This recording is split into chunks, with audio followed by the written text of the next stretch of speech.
Max Verstappen had a fantastic year and had already clinched the Formula One title with several races to go to the end of the season. What record did he and Red Bull break this year? Moreover, Formula One is not a sport without its fair share of drama and controversies. Rumors have been circulating about Max Verstappen. Is it true the Red Bull driver has demanded a new teammate? First up, why does Max Verstappen want a new teammate? Many in the Paddock Insider think Max Verstappen is trying to get Sergio Perez replaced. With Perez and Leclerc tied for second place in the driver's standings going into the season's final race, Leclerc ended the season second, beating Red Bull's Perez to second place by 3 points. Red Bull's hopes to achieve the team's first 1-2 finish in the Drivers' Championship were crushed due to Verstappen refusing to accept orders from the team last time in Brazil, reacting furiously on the radio to the directive he should allow Sergio Perez through on the closing lap of the Grand Prix. When asked about Max's decision, Perez made matters worse by proclaiming it demonstrates who he is. The resulting argument could be seen by everyone passing by because the team hospitality rooms at Interlagos and the fronts of this building are made entirely of glass. Verstappen's management and the team's boss, Christian Horner, witnessed the heated arguments that went on for several minutes before the drivers exited to interview the media. The organization and the drivers insist the issue is settled. Still, rumors persist that Perez will be replaced as Max Verstappen's teammate after Red Bull has appointed a development driver. Ralf Schumacher gave his opinion on Germany's Motorsports Total. He is convinced beyond 100% that Perez will not be his teammate next year. Schumacher added that he is sure behind the scenes it's hostile and believes Max is looking for a different pairing. Max is the spearhead of Red Bull. Everything is planned out for him until the year 2028. Finally, he brings the successes home like hot coals. Consequently, as part of his contract, I would guess that he also gets to pick out who rides shotguns with him in the car. Up next, who is expected to be Verstappen's new teammate? There are speculations that Red Bull's newly appointed driver's development coach, Daniel Ricciardo, will replace Perez as Max Verstappen's teammate. After being released by McLaren for his disappointing season compared to teammate Lando Norris, Daniel Ricciardo is now a free agent. After Red Bull consultant Helmut Marko hinted to German media that Daniel Ricciardo would be rejoining the team over the Abu Dhabi Grand Prix weekend, Christian Horner was compelled to clarify the situation. Helmut, in his excitement, has announced something before it has been signed, which made Red Bull director Chris Horner announce, "That is great news, and he is sure Daniel will join us unless he decides not to sign the contract." Horner says, "Daniel's a big character. He is still one of the biggest names, one of the biggest characters in Formula One, despite his terrible results over the past 2 seasons." The director added that Red Bull is a highly active team with many show runs and events. With the demands placed on race drivers today solely from a marketing standpoint,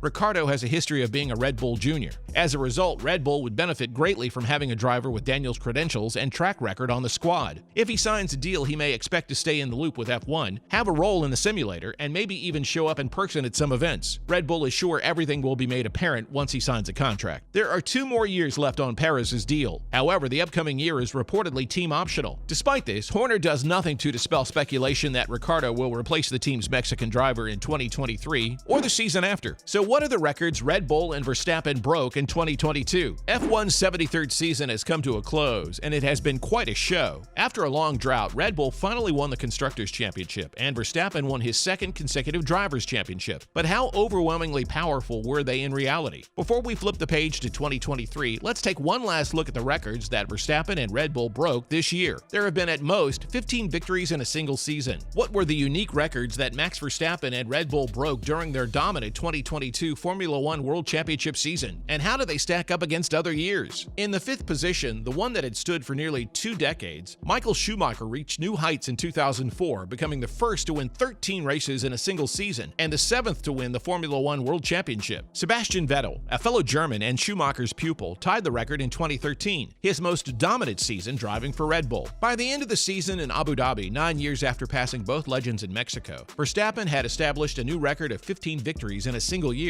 The season-long problems experienced by Ferrari, as well as Mercedes' difficulties with their car concept and porpoising, helped Verstappen meet that benchmark. Up next, what are the other records set in the Red Bull dominant season? Moving on, one of the highest total championship point scores is 454, a new record by Red Bull this season, another world record that once belonged to Schumacher. As the current point system was introduced in 2010, his 2004 total of 148 points from 18 races was doomed to be surpassed. In 2013, Vettel set a new record with 397 points from 19 races for the season, which has since been surpassed twice by Lewis Hamilton, in 2018 with 408 points from 21 races, and 2019 with 413 points from 21 races. This year, however, Verstappen shattered that record with 2 rounds to spare. The Dutchman's record of 454 points at the end of the season will never be topped. There's still hope, though. 2023 has 3 more sprints and 2 more races than this year. Another one for the record books is the largest winning margin throughout a season at 46 points. In the second part of the incredibly close 2012 season, Sebastian Vettel owned the former record of 44 points before he overtook Fernando Alonso and set a new record. After the Australian Grand Prix, Max Verstappen was 46 points behind championship leader Charles Leclerc and 6th in the standings due to 2 DNFs in the first 3 races. The Dutchman not only cut into Leclerc's lead but also overtook the Monaco driver in the Spanish Grand Prix. Verstappen never looked back after that, and his victory at Suzuki clinched the record for the largest points deficit overcome to win the championship. And now, final record set by Red Bull in their dominant season. The most wins from different grid positions in a single year, 7. In 2022, Verstappen not only amassed 15 victories, but he also won from 7 different starting positions. The Dutchman had never finished in the top 4 until this season. However, he put that record to rest by starting 10th and finishing 1st in the Hungarian Grand Prix, despite a rare spin while trying to catch up to the leaders. After receiving grid penalties for using too many power unit components, Verstappen began the next race in Belgium from 14th place. Nonetheless, that didn't stop him from rising the ranks and becoming only the 2nd driver in Formula One history, after Bruce McLaren, to win consecutive races after starting in the bottom 10. 2 races later, he did it again, starting 7th in the Italian Grand Prix and finishing 1st. Alan Jones from 1980, Alain Prost from 1990, and Kimi Räikkönen from 2005 had all won from 5 different grid positions before Verstappen broke the record. Another record is the most victories in a season when not starting in pole position, 9. Verstappen set a record in 2022 by winning 9 races despite not having the pole position. At the 2019 US Grand Prix, he broke Schumacher's 1995 record of 7 wins and Hamilton's 2019 record of 8 wins to take the record for himself. Red Bull also added another record, the most consecutive top 2 finishes at 19. Red Bull spent a lot of time and effort experimenting with different lineups in search of a winning combination, like Sebastian Vettel and Mark Webber. In 2021, they appear to have found it, as they came within 28 points of winning the Constructors' title. Having struggled for 8 years, they finally reached their potential in 2022, with Verstappen finishing on 17 podiums and Sergio Perez on 11. Both drivers went on to win the championship. At their most consistent, they set a new record by placing 1st or 2nd in 19 straight races from Saudi Arabia to Mexico. Williams in 1993 and 1994 and Mercedes in 2014-2015 both achieved the record of winning 17 consecutive races. In other related news, which new record can Red Bull set in 2023? There are some records that slipped by Red Bull this year, which they could look up to maintain in the coming season. Most points in a year by a constructor. Red Bull, despite a dominant campaign, had 759 points, just slightly behind Mercedes' record of 765 points. Another record they slightly missed is the biggest championship winning margin, which belonged to Sebastian Vettel over Fernando Alonso in 2013 with 155 points. Verstappen's record over Ferrari Charles Leclerc was 146 points this season. That's a wrap for this video. Hit the thumbs up button if you enjoyed this video and don't forget to subscribe for more F1 content.